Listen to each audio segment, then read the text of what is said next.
కాసేపట్లో సీఎం రేవంత్ రెడ్డి నివాసానికి కేకే డీసీసీ అధ్యక్షుడు రోహిన్ రెడ్డి వెళ్లబోతున్నారు. కాంగ్రెస్ లో చేరే అంశంపై సీఎంతో కేశవరావు చర్చించబోతున్నారు. ఇటీవలే సీఎంను జీహెచ్ఎంసీ మేయర్ గద్వాల విజయలక్ష్మి కూడా కలిశారు. అయితే వీరు కాంగ్రెస్ పార్టీలో చేరే అంశంపై సీఎంతో చర్చించేందుకే వాళ్ళు సీఎం నివాసానికి వెళ్తున్నట్లుగా తెలుస్తోంది. దీనిపై మరింత సమాచారాన్ని మా ప్రతినిధి ప్రతాప్ మనకు అందిస్తారు. ప్రతాప్.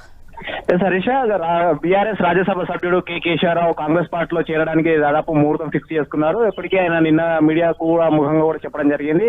కాంగ్రెస్ పార్టీలో చేరడం దాదాపు ఖాయము. రేపు అంటే ఈ నెల 30న కాంగ్రెస్ పార్టీలో చేరుతున్నానని కూడా తనతో పాటు గద్వాల విజయలక్ష్మి, తన కూతురు జీహెచ్ఎంసీ మేయర్ గా ఉన్న విజయలక్ష్మి కూడా ఇద్దరు కూడా కాంగ్రెస్ పార్టీలో చేరుతున్నారు. ఆ కాంగ్రెస్ పార్టీలో చేరడానికి గల పరిణామాలన్నింటి కూడా నిన్న వివరించడం జరిగింది. తాను గతంలో కాంగ్రెస్ పార్టీలో చాలా కాలం పాటు పనిచేశాను.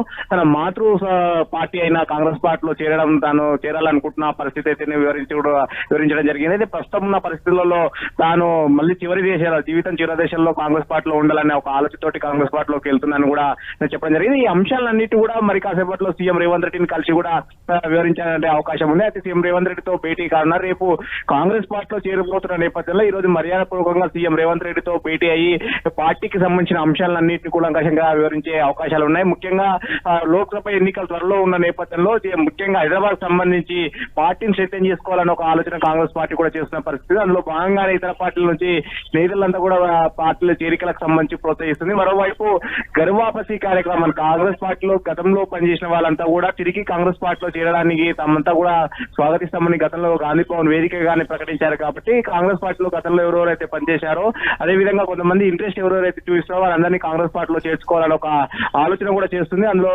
ముఖ్యంగా పార్లమెంట్ ఎన్నికల్లో మెజార్టీ స్థానాలు గెలుపొందాలని ఇప్పటికే ఒక టార్గెట్ కూడా పెట్టుకుంది. కాబట్టి ఆ స్థానాలను గెలుపొందాలంటే కనుక బలమైన నేతలంతా కూడా పార్టీలోకి రావాలి, పార్టీ పూర్వవైభవం తీసుకురావాలని కూడా ఆలోచన చేస్తున్నాం. ముఖ్యంగా హైదరాబాద్ గ్రేటర్ పరిధిలో కాంగ్రెస్ పార్టీ చాలా బలహీనంగా ఉందని ఒక ఆలోచన చేస్తుంది. కాబట్టి బలమైన నేతలందరూ కూడా తీసుకోవాలని చూస్తుంది. అందులో భాగంగానే మేయర్ గా ఉన్న జీహెచ్ఎంసీ మేయర్ గా ఉన్న విజయలక్ష్మితో పాటు గతంలో కాంగ్రెస్ పార్టీలో సుదీర్ఘకాలం పాటు పనిచేసిన కె కేశవరావును కూడా కాంగ్రెస్ పార్టీలో తీసుకోవాలని చెప్పేసి నిర్ణయించింది. దానికి సంబంధించి కూడా ఇప్పుడు సీఎం రేవంత్ రెడ్డితో భేటీ అయ్యి ఈ అంశాలన్నింటినీ కూడా వివరించే అవకాశం ఉంది. రేపే కాంగ్రెస్ పార్టీలో చేరబోతున్నారు. కాబట్టి ఈ రోజు మర్యాదపూర్వకంగా చర్చించిన తర్వాత రేపు కాంగ్రెస్ రాష్ట్ర వ్యవహారాల ఇన్ఛార్జి దీపాదాస్ ఉంచాను, లేదంటే కనుక ఢిల్లీ వెళ్లి చేస్తారా అనేది చూడాల్సి ఉంటుంది. సో మొత్తం మీద ఆయన ఇప్పటికే రేపు చేరాలని ఒక నిర్ణయం తీసుకున్నారు. కాబట్టి ఈ రోజు సీఎంతో మర్యాదపూర్వకంగా భేటీ తర్వాత కొన్ని అంశాలను చర్చించే అవకాశం ఉన్నట్టు కూడా తెలుస్తుంది. ముఖ్యంగా హైదరాబాద్ సంబంధించి గ్రేటర్ పరిధిలో ఉన్న 3 లోక్సభ అంశాలకు సంబంధించి పైన కూడా ప్రధానంగా ఫోకస్ చేసే అవకాశం ఉంది. సో మొత్తం మీద సీఎం రేవంత్ రెడ్డితో భేటీ తర్వాత కూడా కేశవరావు మీడియాతో మాట్లాడే అవకాశం ఉంది. హరీష.